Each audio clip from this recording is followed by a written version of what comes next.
So hello भाई लोग, हमारे कैप्टन अमेरिका वापस आ चुके हैं, यानी कि captain America brave new world का ट्रेलर आ चुका है। और भाई साहब सच बता रहा हूँ, ट्रेलर में सब कुछ दिखा दिया, मतलब कि नए कैप्टन अमेरिका से लेके रेड हल्क और रेड हल्क से लेके लीडर तक। इसके अलावा ट्रेलर में हमें अपना नया वाला फैल्कन भी देखने को मिलता है। तो चलो सबके बारे में एक एक करके बात करना शुरू करते हैं। तो ट्रेलर की शुरुआत में हमें दिखाया जाता है कि अपने नए वाले थंडरबोल्ट रॉस अपने नए कैप्टन अमेरिका यानी सैम विल्सन को इनवाइट करते हैं और थंडरबोल्ट रॉस सैम को ये ऑफर देते हैं कि वो उसके साथ मिलकर काम करे। वो उससे कहते हैं कि हमारे बीच में पहले जो कुछ भी हुआ, लेकिन अब मैं तुम्हारे साथ दोबारा से काम करना चाहता हूँ और मैं चाहता हूँ कि कैप्टन अमेरिका दोबारा से आर्मी में शामिल हो जाए, मतलब कि आर्मी इनिशिएटिव में शामिल हो जाए। लेकिन क्योंकि हम सब जानते हैं कि पिछली बार क्या हुआ था जब अवेंजर्स ने थंडरबोल्ट रॉस के साथ मिलकर काम किया था, तो अवेंजर्स के 2 टुकड़े हो गए थे। और यही सोचकर हमारे नए वाले कैप्टन अमेरिका यानी सैम बोलता है कि अगर हम दोनों की सोच दोबारा से नहीं मिली तो क्या होगा।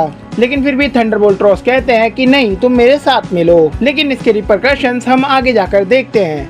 हम देखते हैं कि अमेरिका और जापान के बीच में शायद से कोई जंग वंग छिड़ गई है, क्योंकि हमें वहां पर जापान के फाइटर प्लेन्स देखने को मिलते हैं और हमारे नए प्रेसिडेंट यानी कि थंडरबोल्ट रॉस पर एक जानलेवा हमला होता है, जो कि और कोई नहीं करता बल्कि हमारे एक बूढ़े सुपर सोल्जर यानी कि आइजा ब्रैडली करते हैं। और यहाँ पे हम देख के साफ पता लगा सकते हैं कि आइजा ब्रैडली किसी के माइंड कंट्रोल में है और वो माइंड कंट्रोल करने वाला और कोई नहीं बल्कि लीडर होने वाला है।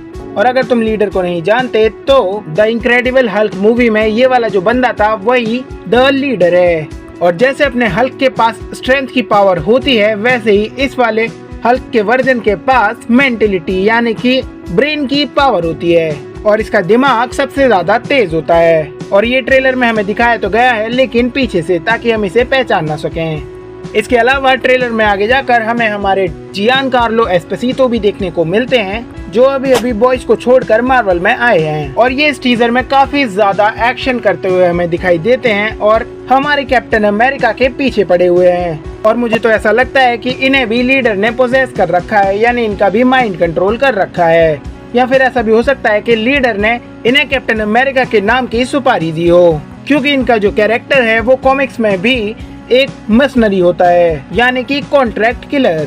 इसके अलावा ट्रेलर में आगे जाकर हमें जापान और अमेरिका की एक संधि भी देखने को मिलती है, जो कि शायद से एडमेंटियम के ऊपर होगी और उनके बीच में होने वाली ये वॉर भी एडमेंटियम के ऊपर ही होगी, क्योंकि हम इसमें होने वाली लड़ाई में एक बड़ा सा पहाड़ नोटिस कर सकते हैं, जो कि उसी सेलेस्टियल का हाथ है जो हमें इटर्नल्स में देखने को मिला था। तो कुल मिलाकर ये वाली मूवी काफी ज्यादा चीजों को सेटअप करेगी। इसके अलावा ये जो रेड हल्क वाला सीन है ये फाइनल बैटल का सीन है और गुलाबी पत्तों वाले पेड़ देखकर हम ये पता लगा सकते हैं कि ये जापान की बैटल है, मतलब कि फाइनल बैटल जापान में होने वाली है। यहीं पर हमें हमारा प्यारा रेड हल्क देखने को मिलता है, जो कि काफी ज्यादा गुस्से में है। वो इतना ज्यादा गुस्से में है भाई कि उसने बिना एफर्ट्स करे कैप्टन अमेरिका की शील्ड को आधा जमीन में घुसा डाला। लेकिन तुम्हें क्या लगता है, इस वाले सीन में सिर्फ कैप्टन अमेरिका हल्क से लड़ने वाला है? नहीं, इसमें अपना इनक्रेडिबल हल्क हल्क से लड़ने वाला है। लेकिन इस चीज के ऊपर हम किसी और वीडियो में बात करेंगे। इसके अलावा टीजर में सैम विल्सन